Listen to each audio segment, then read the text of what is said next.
In the beginning was the Word, and the Word was with God, and the Word was God. He was with God in the beginning. Through him all things were made. Without him nothing was made that has been made. In him was life, and that life was the light of all mankind. The light shines in the darkness, and the darkness has not overcome it. There was a man sent from God whose name was John. He came as a witness to testify concerning that light, so that through him all might believe. He himself was not the light, he came only as a witness to the light. The true light that gives light to everyone was coming into the world. He was in the world, and though the world was made through him, the world did not recognize him. He came to that which was his own, but his own did not recognize him. Yet to all who did receive him, to those who believed in his name, he gave the right to become children of God.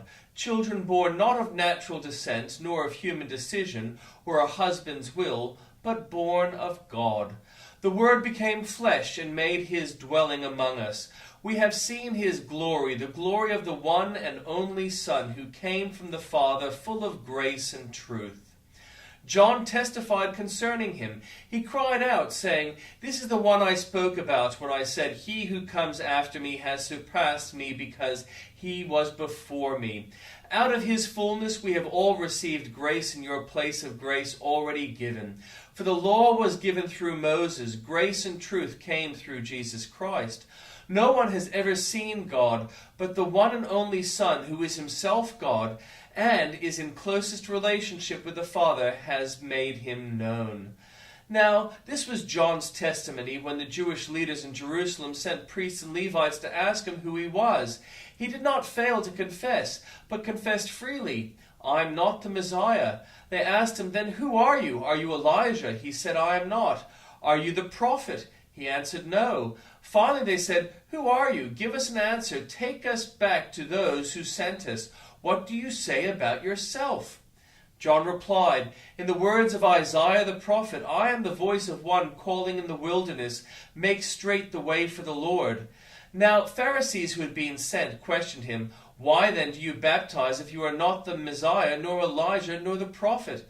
"I baptize with water," John replied, "but among you stands one you do not know. He is the one who comes after me, the straps of whose sandals I am not worthy to untie." This all happened at Bethany, on the other side of the Jordan, where John was baptizing. And the Old Testament reading. Elisha replied, "Hear the word of the Lord. This is what the Lord says. About this time tomorrow, a seah, the finest flour, will sell for a shekel, and 2 seahs of barley for a shekel at the gate of Samaria." The officer on whose arm the king was leaning said to the man of God, "Look, even if the Lord should open the floodgates of heavens, could this happen?" "You will see with your own eyes," answered Elisha, "but you will not eat any of it." Now there were 4 men with leprosy at the entrance of the city gate. They said to each other, "Why stay here until we die? If we say we'll go into the city, the famine is there, and we will die. And if we stay here, we will die. So let's go over to the camp of the Arameans and surrender. If they spare us, we live. If they kill us, then we die." At dusk they got up and went to the camp of the Arameans. When they reached the edge of the camp, no one was there, for the Lord had caused the Arameans to hear the sound of the chariots and horses and a great army, so that they said to one another, "Look, the king of Israel has hired the Hittite and Egyptian kings to attack us." So they got up and fled in the dusk and abandoned their tents and their horses and donkeys. They left the camp as it was and ran for their lives. The men who had leprosy reached the edge of the camp, entered one of the tents, and ate and drank. Then they took silver, gold, and clothes, and went off and hid them. They returned and entered another tent, and took some things from it, and hid them also. When they said to each other, "What we're doing is not right. This is a day of good news, and we are keeping it to ourselves. If we wait until daylight, punishment will overtake us. Let's go at once and report this to the royal palace." So they went and called out to the city of gatekeepers and told them, "We went into the Aramean camp, and no one was there, not a sound of anyone, only tethered horses and donkeys, and the tents left just as they were." The gatekeepers shouted the news, and it was reported within the palace. The king got up in the night and said to his officers, "I will tell you what the Arameans have done to us. They know we're starving, so they have left the camp to hide in the countryside, thinking they will surely come out, and then they will take them alive and get them into the city." One of his officers answered, "Have some men take 5 of the horses that are left in the city. Their plight will be like that of the Israelites left here. Yes, they will only be like those Israelites who are doomed. So let us send them to find out what happened." So they selected 2 chariots with their horses, and the king sent them after the Aramaean army. He commanded the drivers, "Go and find out what has happened." They followed them as far as the Jordan. They found the whole road strewn with clothing and equipment the Aramaeans had thrown away in their headlong flight. So the messengers returned and reported to the king. Then the people went out and plundered the camp of the Aramaeans. So a seah of the finest flour sold for a shekel, and 2 seahs of barley sold for a shekel, as the Lord had said. Now the king had put the officer on whose arm he had leaned in charge of the gate, and the people trampled him in the gateway, and he died, just as the man of God had foretold when the king came down to his house. It happened as the man of God had said to the king, "About this time tomorrow, say, the finest flour will sell for a shekel, and 2 seahs of barley for a shekel at the gate of Samaria." The officer had said to the man of God, "Look, even if the Lord should open the floodgates of the heavens, could this happen?" The man of God had replied, "You will see it with your own eyes, but you will not eat any of it." And that is exactly what happened to him, for the people trampled him in the gateway, and he died. Now Elisha had said to the woman whose son had restored to life, "Go away with your family and stay for a while wherever you can, because the Lord has decreed a famine in the land that will last 7 years." The woman proceeded to do as the man of God said. She and her family went away and stayed in the land of the Philistines 7 years. At the end of the 7 years she came back from the land of the Philistines and went to appeal to the king for her house and land. The king was talking to Gehazi, the servant of the man of God, and said, "Tell me about all the great things Elisha has done." Just as Gehazi was telling the king how Elisha had restored the dead to life, the woman whose son Elisha had brought back to life came to appeal to the king for her house and land. Gehazi said, "This is the woman, my lord the king, and this is her son whom Elisha restored to life." The king asked the woman about it, and she told him. Then he assigned an official to her case and said to him, "Give back everything that belonged to her, including all the income from her land from the day she left the country until now." Elisha went to Damascus, and Ben-Hadad, king of Aram, was ill. When the king was told, "The man of God has come all the way up here," he said to Hazael, "Take a gift with you and go meet the man of God. Consult the Lord through him. Ask him, 'Will I recover from this illness?'" Hazael went to meet Elisha, taking with him as gift 40 camel loads of the finest wares of Damascus. He went in and stood before him and said, "Your son Ben-Hadad, king of Aram, has sent me to ask, 'Will I recover from this illness?'" Elisha answered, "Go and say to him, 'You will certainly recover. Nevertheless, the Lord has revealed to me that he will in fact die.'" He stared at him with a fixed gaze until Hazael was embarrassed. Then the man of God began to weep. "Why is my lord weeping?" asked Hazael. "Because I know the harm you will do to Israelites," he answered. "You will set fire to their fortified places, kill their young men with the sword, dash their little children to the ground, and rip open their pregnant women." Hazael said, "How could your servant, a mere dog, accomplish such a feat?" "The Lord has shown me that you will become king of Aram," answered Elisha. When Hazael left Elisha and returned to his master, when Ben-Hadad asked, "What did Elisha say to you?" Hazael replied, "He told me that you would certainly recover." But the next day he took a thick cloth, soaked it in water, and spread it over the king's face so that he died. Then Hazael succeeded him as king. In the 5th year of Jeroboam, son of Ahab, king of Israel, when Jehoshaphat was king of Judah, Jehoram, son of Jehoshaphat, began his reign as king of Judah. He was 32 years old when he became king, and he reigned in Jerusalem 8 years. He followed the ways of the kings of Israel, as the house of Ahab had done, for he married a daughter of Ahab. He did evil in the eyes of the Lord. Nevertheless, for the sake of his servant David, the Lord was not willing to destroy Judah. He had promised to maintain a lamp for David and his descendants forever. In the time of Jehoram, Edom rebelled against Judah and set up its own king.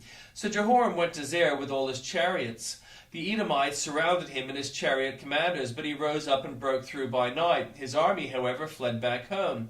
To this day, Edom has been in rebellion against Judah. Libnah revolted at the same time. As for the other events of the Jehoram's reign and all he did, are they not written of in the books of the annals of the kings of Judah? Jehoram rested with his ancestors and was buried with them in the city of David, and Ahaziah his son succeeded him as king. In the 12th year of Joram, son of Ahab, king of Israel, Ahaziah, son of Jehoram, became king of Judah, began to reign. Ahaziah was 22 years old when he became king, and he reigned in Jerusalem 1 year. His mother's name was Athaliah, a granddaughter of Omri, king of Israel. He followed the ways of the house of Ahab and did evil in the eyes of the Lord, as the house of Ahab had done, for he was related by marriage to Ahab's family. Ahaziah went with Joram son of Ahab to war against Hazael king of Aram at Ramoth-Gilead. The Arameans wounded Joram, so King Joram returned to Jezreel to recover from the wounds the Arameans had inflicted on him at Ramoth in his battle with Hazael king of Aram. Then Ahaziah king of Jehoram king of Judah went down to Jezreel to see Joram son of Ahab because he had been wounded. The prophet Elisha summoned a man from the company of prophets and said to him, "Tuck your cloak into your belt, take this flask of olive oil with you, and go to Ramoth-Gilead. When you get there, look for Jehu, son of Jehoshaphat, the son of Nimshi. Go to him, get him away from his companions, and take him into an inner room. Then take the flask and pour the oil on his head and declare, 'This is what the Lord says, I anoint you king over Israel.' Then open the door and run. Don't delay." So the young prophet went to Ramoth-Gilead. When he arrived, he found the army officers sitting together. "I have a message for you, commander," he said. "For which of us?" asked Jehu. "For you, commander," he replied. Jehu got up and went into the house. Then the prophet poured the oil on Jehu's head and declared, "This is what the Lord, the God of Israel, says. I anoint you king over the Lord's people Israel. You are to destroy the house of Ahab, your master, and I will avenge the blood of my servants and the prophets of the blood of all the Lord's servants shed by Jezebel. The whole house of Ahab will perish. I will cut off from Ahab every last male in Israel, slave or free. I will make the house of Ahab like the house of Jeroboam son of Nebat, and like the house of Baasha son of Ahijah. As for Jezebel, dogs will devour her on the plot of ground at Jezreel, and no one will bury her." Then he opened the door and ran. When Jehu went out to his fellow officers, one of them asked him, "Is everything all right? Why did this maniac come to you?" "You know the man and the sort of things he says," Jehu replied. "That's not true," they said. "Tell us." Jehu said, "Here is what he told me. This is what the Lord says. I anoint you king over Israel." They quickly took their cloaks and spread them under him on the bare steps. Then they blew the trumpets and shouted, "Jehu is king." So Jehu, son of Jehoshaphat, the son of Nimshi, conspired against Joram. Now Joram and all Israel had been defending Ramoth-Gilead against Hazael, king of Aram. But King Joram had returned Jezreel to recover from the wounds the Arameans had inflicted on him in the battle with Hazael, king of Aram. Jehu said, "If you desire to make me king, and don't let anyone slip out of the city to go and tell the news in Jezreel." Then he got into his chariot and rode to Jezreel, because Joram was resting there, and Ahaziah, king of Judah, had gone down to see him. When the lookout standing on the tower in Jezreel saw Jehu's troops approaching, he called out, "I see troops coming." "Get a horseman," Joram ordered. "Send him to meet them and ask, 'Do you come in peace?'" The horseman rode off to meet Jehu and said, "This is what the king says, 'Do you come in peace?'" "What do you have to do with peace?" Jehu replied. "Fall in behind me." The lookout reported, "The messenger has reached them, but he isn't coming back." So the king sent out a second horseman. When he came back to them, he said, "This is what the king says, 'Do you come in peace?'" Jehu replied, "What do you have to do with peace? Fall in behind me." The lookout reported, "He has reached them, but he isn't coming back either. The driver is like that of Jehu, son of Nimshi. He drives like a maniac." "Hitch up my chariot," Joram ordered, and when it was hitched up, Joram, king of Israel, and Ahaziah, king of Judah, rode out, each in his own chariot, to meet Jehu. They met him at the plot of ground that had belonged to Naboth the Jezreelite. When Joram saw Jehu, he asked, "Have you come in peace, Jehu?" "How can there be peace," Jehu replied, "as long as all the idolatry and witchcraft of your mother Jezebel around?" Joram turned about and fled, calling out to Ahaziah, "Treachery, Ahaziah!" Then Jehu drew his bow and shot Joram between the shoulders. The arrow pierced his heart, and he slumped down in his chariot. Jehu said to Bidkar, his chariot officer, "Pick him up and throw him on the field that belongs to Naboth the Jezreelite. Remember how you and I were riding together in chariots behind Ahab his father when the Lord spoke this prophecy against him? Yesterday I saw the blood of Naboth and the blood of his sons, declared the Lord, and I will surely make you pay for it on this plot of ground, declares the Lord. Now then, pick him up and throw him on that plot, in accordance with the word of the Lord." When Ahaziah, king of Judah, saw what had happened, he fled up the road to Beth-Hagan. Jehu chased him, shouting, "Kill him too." They wounded him in his chariot on the way to Gur near Ibleam, but he escaped to Megiddo and died there. His servants took him by chariot to Jerusalem and buried him with his ancestors in his tomb in the city of David. In the 11th year of Joram, son of Ahab, Ahaziah had become king of Judah. Then Jehu went to Jezreel. When Jezebel heard about it, she put on eye makeup, arranged her hair, and looked out of a window. As Jehu entered the gate, she asked, "Have you come in peace, you Zimri, you murderer of your master?" He looked up at the window and called out, "Who is on my side? Who?" 2 or 3 eunuchs looked down to him. "Throw her down," Jehu said. So they threw her down, and some of her blood spattered on a wall as the horses as they trampled her underfoot. Jehu went in and ate and drank. "Take care of that cursed woman," he said, "and bury her, for she was a king's daughter." But when they went out to bury her, they found nothing except her skull, her feet, and her hands. They went back and told Jehu, who said, "This is the word of the Lord that he spoke through his servant Elijah in Tishbe. On the plot of ground Jezreel dogs will devour Jezebel's flesh. Jezebel's body will be like dung on the ground in the plot at Jezreel, so that no one will be able to say, 'This is Jezebel.'"